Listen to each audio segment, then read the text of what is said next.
They're trying to change the population of the United States. And they hate it when you say that because it's true, but that's exactly what they're doing. Is anyone pushing back? Kwiss.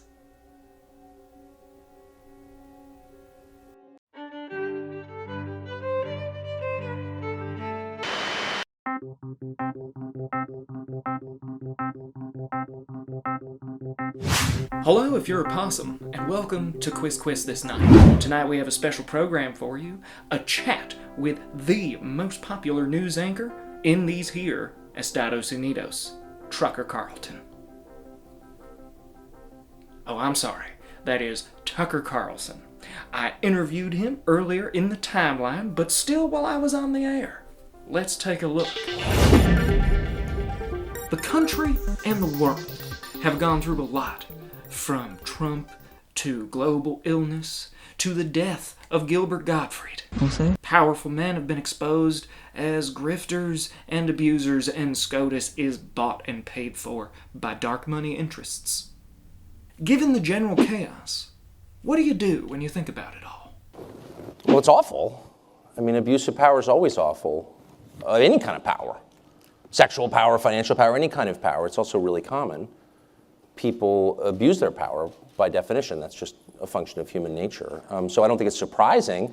The details are always sort of jarring and jaw-dropping, and someone really did that. I mean, it's shocking, especially when, but if you take 3 steps back, I mean, it shouldn't surprise you that famous people who sort of bask in public adulation all day long behave poorly when the cameras are off. You say some crazy stuff on national TV. Some would even say dangerous stuff.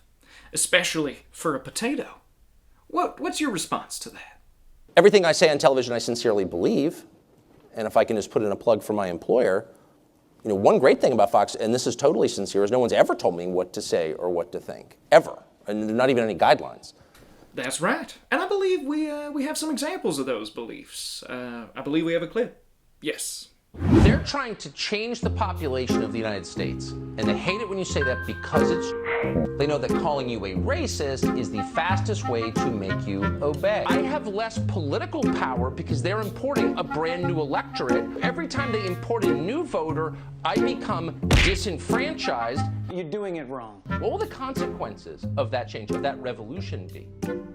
In your bones, you know the answer. It's terrifying, and it doesn't have to happen. If you were to assemble a list, a hierarchy of concerns, of problems this country faces, where would white supremacy be on the list? It's actually not a real problem in America. So, there's been a surge in racism this century, violent racism. It's almost like there was some sort of giant media campaign bent on convincing Americans of the efficacy of white supremacy over the course of the past 20, 30 years. Do you feel any responsibility for that? I'm not responsible for, I don't have any role in it. I have an hour. I can speak for my hour. I love everyone I work with at Fox. Everyone's honest in my experience of them. Wow.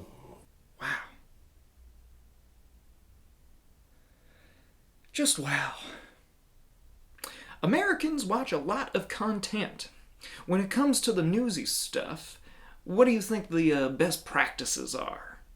Should Americans watch a variety of sources to get their news, or is just Fox, for example, enough? I do think that there is a kind of childish groupthink in the media a lot. Yeah. You know, where people are checking other outlets to ratify their own decisions, and I kind of get that. There is a wisdom in the judgment of a crowd. However, at some point you have to say, well, no, this is important for these reasons. So tell me why this is important. As to the Russia thing, I've done a lot of Russia segments, probably too many.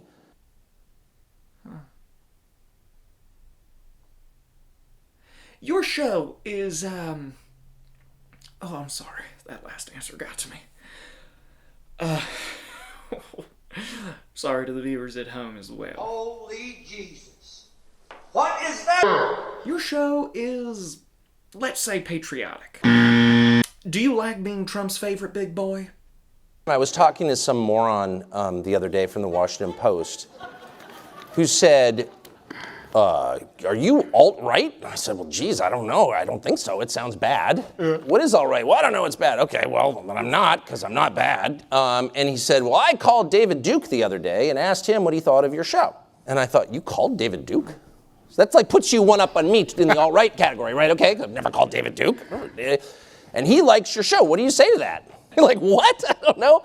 I'm not comparing Trump to Duke, by the way, just to be clear. Kind of just did, But though. I am saying... How do you feel about the people? A lot of them strongly dislike you. I really try not to think too much about how I'm viewed or what I say is going to be viewed, because it creates a kind of self-consciousness that drives you crazy. It's like looking in the mirror a lot. I don't know, it diminishes you and makes you gun-shy and jumpy and insecure, and all the things you don't want to be if your goal is to, put on a good show and be happy. So you don't care about how the messages you communicate to an audience of millions might affect, and does affect, the greater society and culture?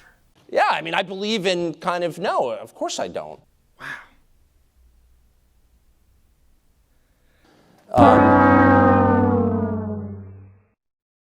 If you kicked back and loved this interview, you should check out my interview with none other than Elon Musk or Kris Jenner. There will be more interviews to come, of course. If you like podcasts, I host a podcast called It Is Nigh, where we talk about hilariously bad television and do some...